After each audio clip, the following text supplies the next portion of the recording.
2, 1. Hello, and thanks for joining us today. Listen, you need to be an effective leader. It doesn't even matter if you have a small team or a big team.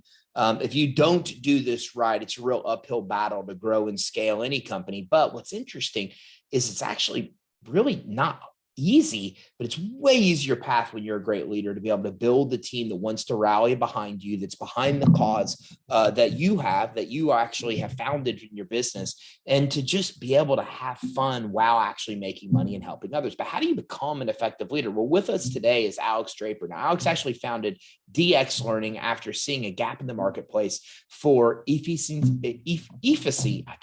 Alex, I cannot even pronounce it. I don't know what my deal is today.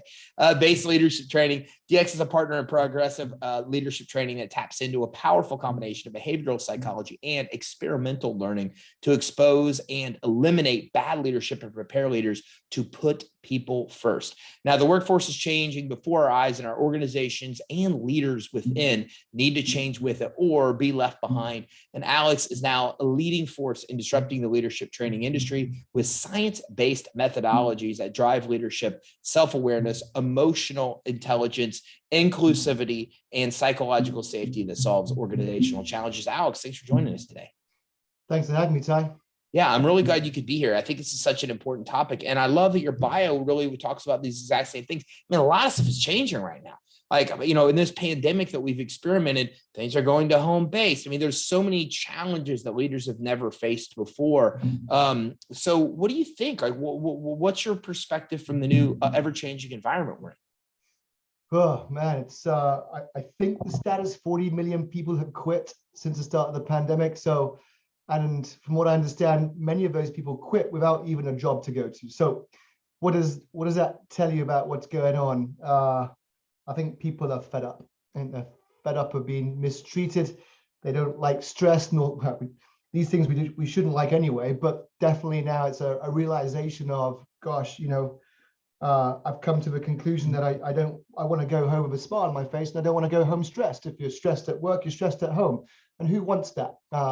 A lot of us have had the self-realization of it's time to be treated well, which comes down to leadership. It's you don't leave a company, you leave a bad boss. So if you're a bad boss, you're more than likely going to have not many people left in a couple of years' time. So pretty important stuff.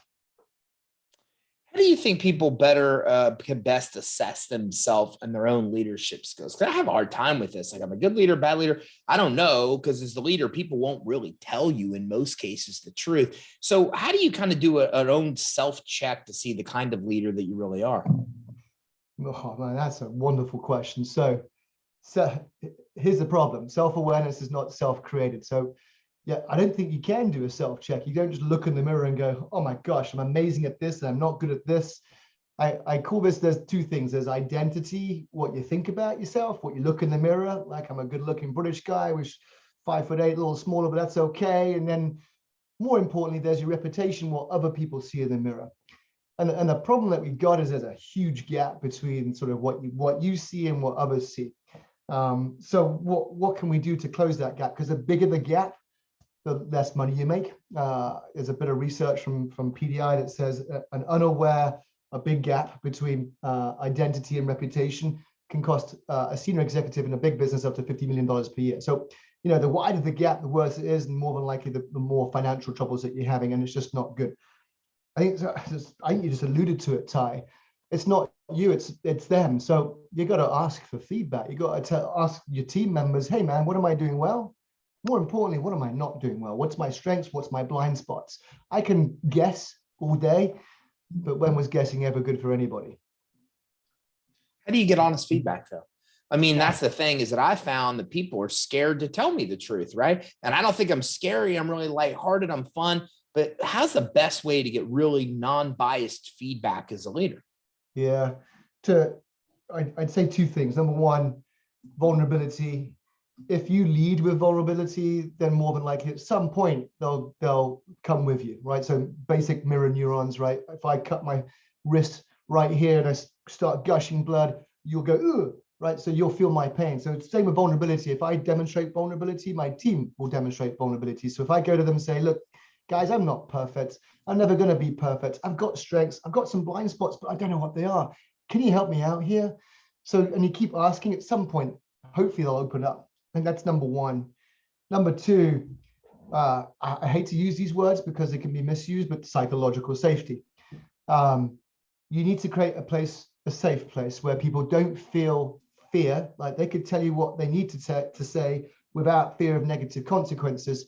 Because if you can create that place of safety where they don't feel fear and they're fearless, then they'll tell you, but that takes time. It took me 18 months to get the quietest person on my team to actually speak up. And now, bless her heart, she tells me everything I need to hear. But that took a deliberateness of 18 months of treating her right. So just basic empathy, giving her what she needs, creating that safe place. It doesn't just happen magically, it's hard work. And then one day she's like, now I trust you. Now that I respect you, now that I feel we're in the right place, I'm just going to lay it out. And it's great. Is it really great? I mean, honestly, because sometimes to me, like in that, I think it's interesting because I just went through Myers-Briggs. Somebody brought that up. I look at my personality type, and everything you're saying, apparently I suck at. They're all natural weaknesses for my personality type. Like I'm suck at being empathetic. I'm suck at being vulnerable. Like that's just natural stuff that I'm bad at. So like in that world, I got to be honest with you. Like I want people to be honest with me. But then like if I get them to open up so much that they're just telling me everything, Alex, I don't want that. Like I got a lot of other stuff to deal with and like getting that deep in. So how can I get feedback when I need it without getting them just to open up and gush about all kinds of stuff that I don't need or want to know about? And you hit the nail on the head here, right? Which is anything without boundaries can be weaponized. So that's why I caution psychological safety, because it's be careful what you wish for. Psychological safety in its purest sense is not just everyone saying anything. It's saying the things that need to be said, right? Like if you just do something to me that's annoying me, just tell me, man. But don't just lay it all out there. So I think it's being specific, which goes down to you, Ty, and all of us asking what we want to hear more of. Look, can you just tell me one leadership blind spot that I'm not good at? Tell me something that I'm not good at when it comes to setting clear direction and giving you goals. You know, am I being a micromanager? Tell me, man. So just the more specific you are, the better the feedback. But yeah, I totally agree. You can't just have everyone every day just coming at you and just bombarding you with stuff. It's not good for anybody. So again, specificity, is that even a word? Who knows? But the more clear you are, more specific on what you want, the better all of this is. What about styles of leadership? Do you find that leadership kind of falls into buckets or different kind of styles? I live and breathe, and I'll fight a good cause in this one. Not one human being ever is born to be a leader. If you think about the brain, the basic the brain. So the brain's number one go-to priority is to keep you alive, right? So that's basic science. My brain is keeping me alive. Now, we've swapped out saber-toothed tigers for bosses and corporations and things, but same thing. It's like, I'm trying to keep myself alive. Are you a threat to my existence? Are you going to say something that might be untoward? I'm looking out for threats. So basic leadership that means no one's born to be a leader, because all of our brains are self-centered, me machines. But leadership, if you think about it, it's about keeping my team alive. It's about keeping them alive, which is why not one person ever is built to be a leader, which means anyone can do it, because leadership is something that you learn. You went through your Myers-Briggs, you learned about what you're good at, what you're not good at. None of us are born with this stuff. No one's born to give control and give autonomy. No one's born to set clear direction and to delegate. No one's born with the ability to emphasize and ask great questions. So we learn all this stuff. So I'll say we can all do it, whether you're introverted, extroverted, whether you're, no matter what gender you are, what race you are, even British people, we can be good leaders. There's not many of them, by the way, but we can. So we can all do it, but it's something that you learn. You talked about burnout earlier from an employee standpoint. What about from a leader standpoint? You know, how do you recognize own signs of burnout within you? Because if you're burnt out, I don't think you could be an effective leader. Maybe you can. I mean, give me some insight on that as well. I hate to say it, man, I'm going through it right now. So the first signs of burnout is not depression, but you see everything from a negative point of view. I literally sat down with a friend, stroke mentor, a couple of weeks ago, had a couple of beers, and we'd gone into it. I'm like, man, I just want to fire everyone. I've got 10 employees. I wanted to fire them all and say, look, 6 years ago when I first started this business, it was easy. I was making a ton of money. I enjoyed it. It was just me and one other person. It was so cool. We made tons of money. It wasn't I just spent time with my wife and my kids. And now it's like, it's the worst thing ever. I want to get rid of everybody. So the first signs of burnout is negativity. You see everything negative. I was like saying bad things to my wife and my kids. You just see and feel negativity is the first sign of it. And that was, I knew I was going through it. It's just causes unnecessary stress, cognitive stress on your brain. It's causing you to do things that you're like, why am I saying that? Why am I doing that? You shout at people, you do all the things that a great leader doesn't do. So to your point, leaders, it's probably as worse, if not worse than it is for employees. We are under so much strain, man, like especially in big corporate or in any corporations. We've been asked to do way more than what we did before. We probably lost a couple of team members who are all doing more. It's terrible. And if you're stressed, they're stressed. You're burned out, more than likely going to burn them out. So I totally agree, Ty. We've got to look after ourselves as well. What do you do to practice what you preach as a leader? Because oftentimes it's not easy to do. I mean, like what you're describing, you got to then pull yourself back in, right? And be, Monday morning, you got to be ready to put on a happy face. So how do you practice what you preach through all this to not only just be an effective leader, but then teach the people under you to be effective leaders as well? I'll start by saying I didn't get it right to start with. It's funny, I started DX with the whole mission of wiping out bad leadership. That was why I started it. It's my purpose.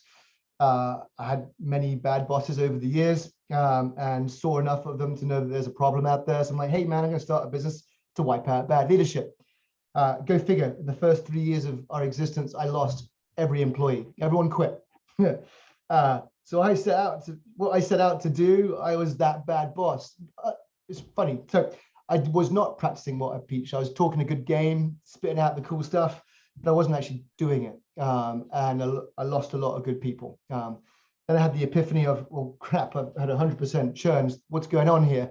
Looked in the mirror and it was me. From feedback, of course, on exit interviews and asking people, it was me.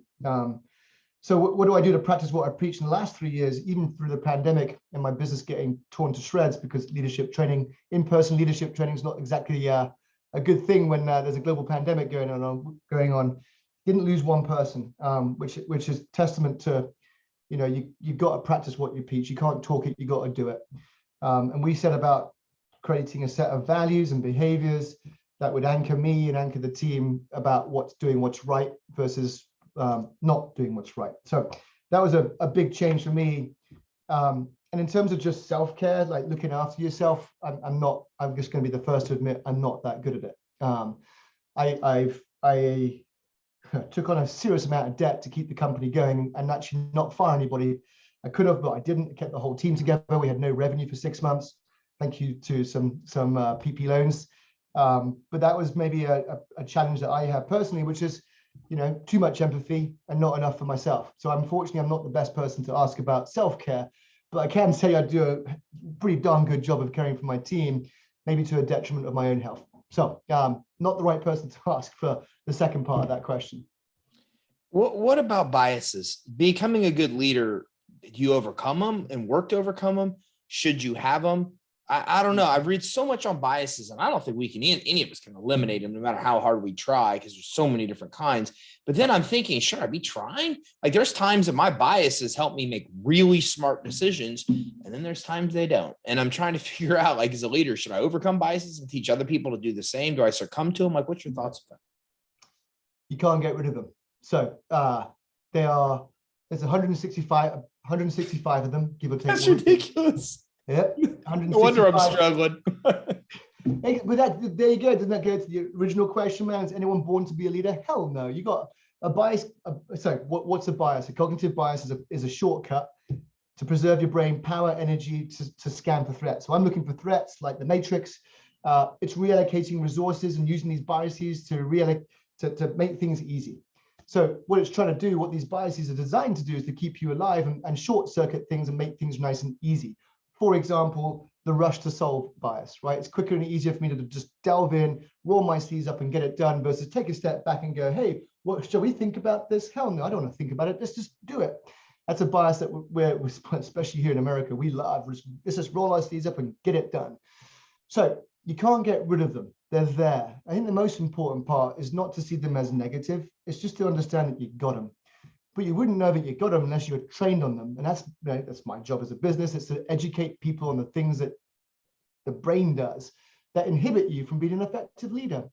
And unfortunately, in the last couple of years, unconscious bias training and all this mumbo jumbo stuff has given a negative connotation to the word bias. But you're a human. All 7.5 billion of us are humans. And therefore, we just need to understand how we work. And once you understand how this thing works, the brain, then you can be a better leader. So just, yeah, you can't get rid of them, but you can leverage them. You can understand them. You can know that you have them so that you can see it. Oh, there's that rush to solve bias again. Let me just slow down for a little bit. Let's just check with some understanding here. So yeah, it's they've been given a bad name, but they shouldn't be. They're there and you can't change them. What about coaching? Part of being a great leader is being a great coach. So what are some things you recommend to clients with becoming a better coach to your team? Is an easy one, man. When you're talking to a team member or you're coaching, it's the person that does the talking does the learning. So in simplistic terms, who's talking more, you or them? Because if you're talking, you ain't coaching, you're telling and you're commanding and you're offering advice, and that means they're not talking, which means they're not learning, which means, you know, they're not being coached. So I just say, hey man, in a conversation with another human being, the person that does the talking does the learning. I'm doing way more talking than you, which means I'm probably learning more. I'm learning more, and that's not what this is about, right? I've got to try and get the person on the other end of this conversation to talk more just by asking questions. So ask questions, make them nice and open. Oh, there's only 3 good questions: what, how, when. And that's it. All good questions start with what, how, when, and just let them talk. I think that's hopefully a simplistic view of coaching. What about culture? What steps you take? Because I'm always kind of confused there. In our company, we have a phenomenal culture, but it was self-created. Like I don't feel like we said, here's our values, and Yeah. Later, we figured out the values, but people were living them. That's how we figured out what they were, right? But then I see others that say you should have values going in to start an organization. So I kind of trying to figure out, like, do you create the culture, or is the culture created, or should you intentionally try to create a certain kind of culture? Yeah. So are you the founder of your company? Yes. Yeah. So as the founder of your company, you're number one employee, which means I'm number one. I'm just kidding. Yeah, number one. We did something, number one in something, right? So as number one, so culture is a mirror of leadership. So you're the boss, you're the number one. How you behave, how you think, what you believe in, and how you behave is therefore the culture of the company. So as employee number one, of course, you're going to set the culture, and it sounds like you've done a good job of. I had some values, and love to ask you what were those values? What are the things that you value the most that became sort of the culture of your company? I'm sorry, I'm solving another problem. You just so you know where my brain went is I'm like, oh my God, that makes so much. Like what I just realized in that moment, like I've got a team right now, and I'm sorry, I don't mean to get off straight. And I just completely will come back to your question, even though I don't even remember it, because you just helped me solve a problem. But I'm thinking we got a culture in our company with a team that's really bad, right? And then the first time you said that, I'm like, oh my God, like it is completely the leader. So if I can get better at spotting bad leaders or those that are creating toxic cultures within their individual teams, like that solves a huge problem for me. So I was just completely distracted because when you said that, it was like a light bulb went off in my head and I was boom down the road solving the problem. So anyways, I'm back. Love it. It's good to be back, Alex. Well, thank you for coming back, but I'm glad you got some insight. So, in my industry, we've made really frigging simple things complex, like culture. Oh my God, no. Culture is a mirror of leadership. How you think and how you behave is the culture. Because we're humans. So as a leader, love it or hate it, people follow you. You are of influence and people will do what you do. So if you behave in a certain way, well, they're going to behave in a certain way. You smile, they smile. You're an asshole, they're an asshole. So culture is a mirror of leadership. Now, what you can do, and what I can do is create a boundary around how people should behave. So I think you had that insight of, if I have leaders, because culture is a mirror of leadership. So I got leaders who are not behaving in the way in which the things that I value, Get rid of them. Yes, correct. The hard part, of course, if they're getting lots of results and they're not, welcome to the conundrum of getting results, but getting them through people. So back to the original question, values and sort of what do you value? What do you value, Ty? What are sort of the core values that drive you? That makes sense. I mean, like my number one core value, and I'm a military guy, so I mimic a lot of those, come from a small town Christian family, so mimic a lot of religious values as well. But my number one has always been loyalty. And it's interesting that you say that, because when I look at it, like our turnover rate is non-existent. It's so minuscule. And maybe that's exactly why, because that's the number one value of my life is loyalty. Nice. Good. There you go. So you value loyalty. Your team values loyalty, your individual contributors value it, and that becomes the culture. So, I think you alluded to it, right? It wasn't said. And in smaller companies, you don't have to put the values down. It's just glaringly obvious. Ty is the leader. What he values is the culture. And the people just end up doing it. But the bigger you get, the more important it is to actually put those values onto paper. And more importantly, just put the value, loyalty, and what are the behaviors that you expect of others? Because it's really easy then to call people out and say, no, you shouldn't be doing that. And if you keep doing that, this is not the place for you.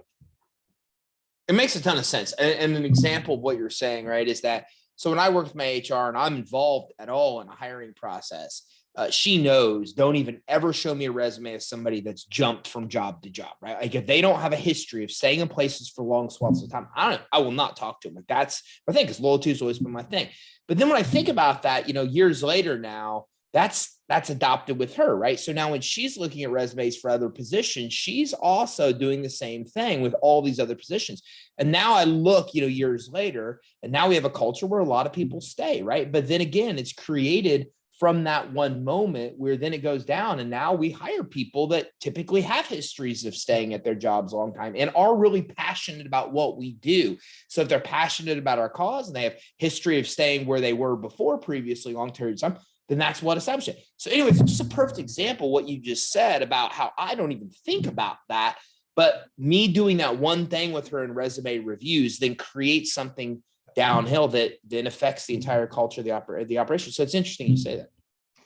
Culture is a mirror of leadership, and leadership is how you behave. That what you did, that behavior created an anchor, and that's now what she does. So yeah, and a lot of it just happens. But if you really want to create a great culture, it doesn't just happen. You got to be deliberate about it. You got to write it down. You got to once it's hardwired into performance management, then you can sustain it, right? It's one thing writing it down, but human beings are real simple. We are what we reward. And if you reward people for doing things that you want them to do, they're going to do it. So I always say reward them, of course, on results. You're a business, I'm a business. We've got to make money. The more money we make, the more we can put in people's pockets, and the better the world is. But we've also got to send people home without stress, right? And that comes back down to the values and the sort of the cultural piece of making sure people are treated right. And those two things go hand in hand. What about leaders you lead? How do you set them up for success? I think it's the same way, right? So culture is a mirror of leadership. If you create a set of behaviors, so in our business, for example, we call it CARE, C-A-R-E. So we are expected to provide clarity to those people that we serve, because if there's any ambiguity as a former military person, you know full well you've got to have clarity. Without clarity about what's going on, and the more ambiguity, the more risk, the more likely people are going to lose their lives. Same in business, the more risk, the more ambiguity, the more likely people are going to lose their jobs. Same analogy. So clarity, you've got to have clarity, which means you've got to spend time setting clear goals and setting clear expectations. That's number one. Number two, autonomy. Go back to the military, right? You can't control 1,000 troops on the front line. They're all autonomous in the things that they're doing because they had the clarity in the first place. You've got to trust that they're going to follow the things that they need to do. So that's autonomy. You've got to give people autonomy. You can't do it all yourself. So give them autonomy, delegate, empower, and develop people. So C stands for clarity, A stands for autonomy, R stands for relationships. Man, we're all human. You got to get to know the human being not surface level, but what's making them tick, what gets them up in the morning, that sense of relationship. So you got to get to know your people, got to have empathy, got to understand them, because if you understand them, that creates trustful, respectful, bonded relationships, and they'll do more for you. So R stands for relationships and E stands for equity, which is treat people fairly. You can't treat them equally.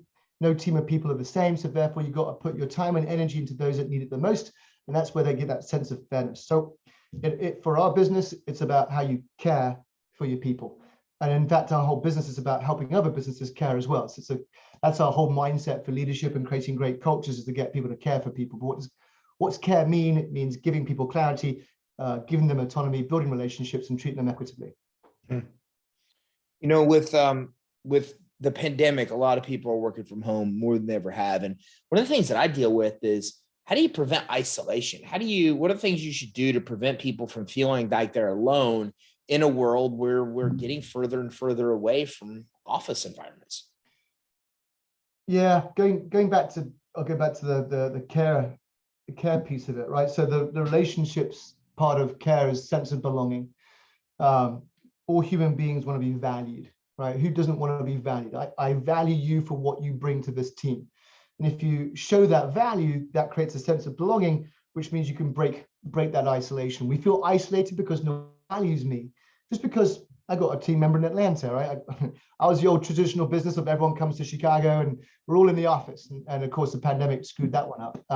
And now I'm like, oh, this hybrid thing works. I've got a team member in Atlanta, someone in Seattle. Sometimes we work from home. Same rules apply. My job is to give you clarity no matter where you are, to give you autonomy no matter where you are. And I can still find time, even virtually, turning these cameras on. I can still build a relationship with you. I can still make you feel valued by telling you what you bring to the team and making sure that I don't hide it from you, which means you feel that sense of fairness. Isolation comes from when the R in the care model is missing.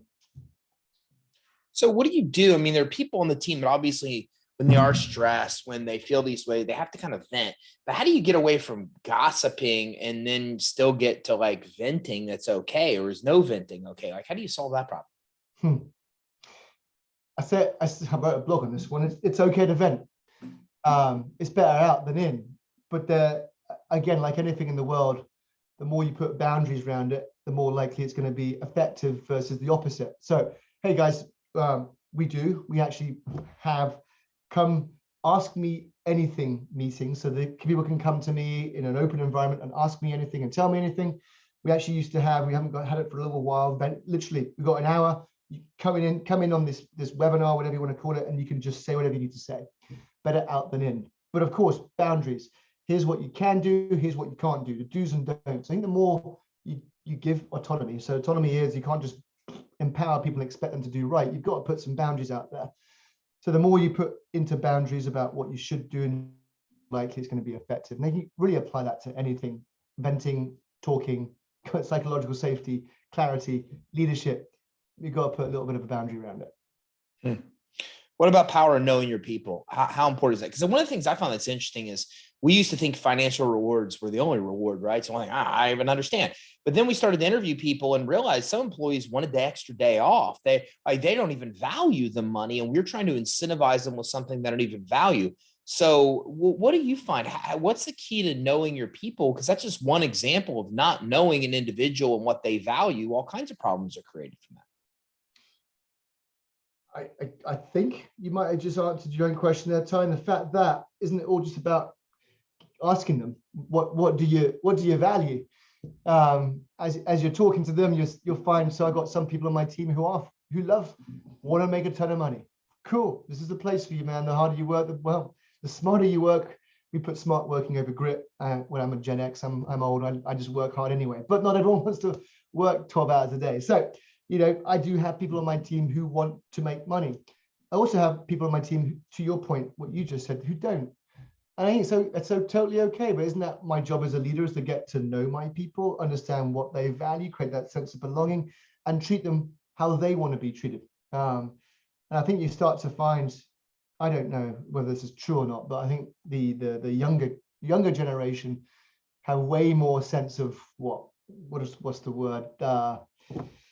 They want more of the why, more purpose than they do Sure. money. And I think it's not wrong. I just come from a world where money working your ass off and working hard was what was normal. But what's normal to me is definitely not normal to the young kids coming through. And I think you have to just accept it for what it is, which is why it's just so important to get to know your people. What do you value, and how can I help you get there? Before we wrap up, any golden rules of leadership that maybe we haven't covered that you think everybody should know?